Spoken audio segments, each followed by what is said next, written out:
Hello प्यारे बच्चों, introduction to trigonometry का एक्सरसाइज 8.2 का क्वेश्चन नंबर लास्ट यानी कि क्वेश्चन नंबर 4 है।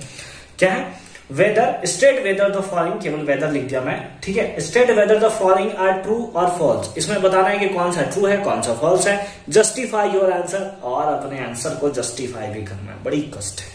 देखो क्या है दिया है sine A plus B equal to sine A plus sine B. क्या ये दोनों इक्वल है? ये दोनों तभी इक्वल होगा, ये दोनों तभी इक्वल होने वाला है जब अगर हम लोग लेफ्ट हैंड और राइट हैंड का वैल्यू सेम ले लें। मतलब लेफ्ट हैंड और राइट हैंड का वैल्यू अगर सेम होगा तभी ये दोनों वैल्यूज इक्वल होगा। कुछ एंगल पे चेक करके देख लेते हैं। तो लेट ए इक्वल टू कुछ भी ले लो 30 डिग्री और बी इक्वल टू आप ले लो 60 डिग्री, ठीक है। बी इक्वल टू आपने ले लिया कितना 60 डिग्री, या फिर ए 60 ले लो बी 30 ले लो, कोई दिक्कत नहीं है। ए 45 ले लो बी 30 ले लो, कोई दिक्कत नहीं है, जो लेना है ले लो, ठीक है। देखिए क्या है, लेकिन सारा वैल्यू पे होना चाहिए, ठीक है। सारा वैल्यू पे, ऐसा नहीं कि दोनों 0 0 ले लिया सब 0 0 आ गया, फिर बोलेगा यस सर 0 0 तो आ गया। ऐसा नहीं होता, ठीक है। आपको दो डिफरेंट वैल्यू लेना पड़ेगा। चलिए ठीक है। अब क्या हो गया, साइन कितना हो गया ए प्लस बी यानी कि 30 degree plus 60 degree that is 90 degree equals to sine A का वैल्यू कितना है 30 डिग्री। साइन 30 का वैल्यू कितना होता है 1/2 प्लस साइन बी का वैल्यू कितना है 60 डिग्री। साइन बी का वैल्यू कितना होता है दैट इज √3/2। अब साइन 90 का वैल्यू कितना होता है 1 होता है सर। इसका वैल्यू कितना होगा 1 प्लस √3। इस टाइप से कुछ आंसर आएगा। क्या दोनों वैल्यू कभी इक्वल हो सकते हैं? नहीं सर, कभी इक्वल नहीं हो सकते। और जब इक्वल नहीं हो सकते तो ये स्टेटमेंट सरासर ही गलत है। सरासर, थोड़ा मोड़ा सरासर गलत है, मतलब बेवकूफ बना रहा है हमें, ठीक है। सेकेंड पार्ट देखते हैं। सेकेंड पार्ट क्या है, the value of sine theta increases as theta increases, है ना। जैसे जैसे थीटा इंक्रीज करेगा, यानी कि अगर थीटा 0 ले लें तो उस टाइम में साइन 0 डिग्री 0 है। जैसे जैसे थीटा इंक्रीज करवाते हो, क्या साइन थीटा का वैल्यू भी इंक्रीज करेगा? तो बिल्कुल इंक्रीज करेगा सर। देख लेते हैं कैसे इंक्रीज करेगा।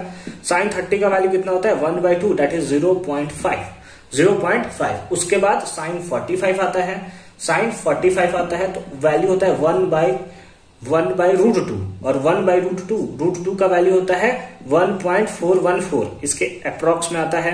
अगर वैल्यू देखोगे तो 0.7 के अप्रॉक्स में 717 के अप्रॉक्स में आपको देखने को मिलेगा, ठीक है। हम लोग एक डिजिट तक लेते हैं 0.7 लेते हैं, ठीक है। फिर उसके बाद आप देखोगे तो साइन 60 डिग्री का वैल्यू होता है √3/2। √3 का वैल्यू पुट कर दो 1.732 डिवाइडेड बाई 2। ये वैल्यू आपको कहीं ना कहीं 0.866 के आसपास आपको देखने को मिलेगा। 0.8 हम लोग देख रहे हैं, ठीक है। अब उसके बाद क्या आता है साइन 90 डिग्री। साइन 90 डिग्री का वैल्यू कितना होता है 1। जैसे जैसे आपने थीटा इंक्रीज किया, ये 0 था, 0.5 हुआ, 0.7 हुआ, 0.8 हुआ, 0.1 हुआ, यानी कि बिल्कुल the values of sine theta increases as theta increases. यानी कि ये फॉल्स नहीं बल्कि कैसा स्टेटमेंट है, ट्रू स्टेटमेंट है, ठीक है। अच्छी बात है। फिर है the values of cos theta increases as theta increases. ये तो सरासर गलत है भाई। ये क्या होता है, इसका जस्ट अपोजिट तो होता है ना। साइन थीटा ऐसे जाता है, कॉस थीटा ऐसे आता है। नहीं समझ में आया? चलो देख लेते हैं। क्या the values of cos theta. Cos theta में अगर हम लोग देखें तो यही चीज वैल्यू सेम आपको देखने को मिलेगा भाई। यही सेम वैल्यू आपको देखने को मिलेगा, बस अपोजिट से आ जाएगा, ठीक है। देखो cos 0 का वैल्यू कितना होता है, cos 0 का वैल्यू होता है सर 1, ठीक है। cos 30 का वैल्यू कितना होता है, cos 30 का वैल्यू होता है सर √3/2 और इसका भी हमने निकाला था, इसका वैल्यू आया था 0.8। अगर cos 45 देखो तो cos 45 का वैल्यू होता है 1/√2 और इसका वैल्यू याद हो तो 0.7 आया था।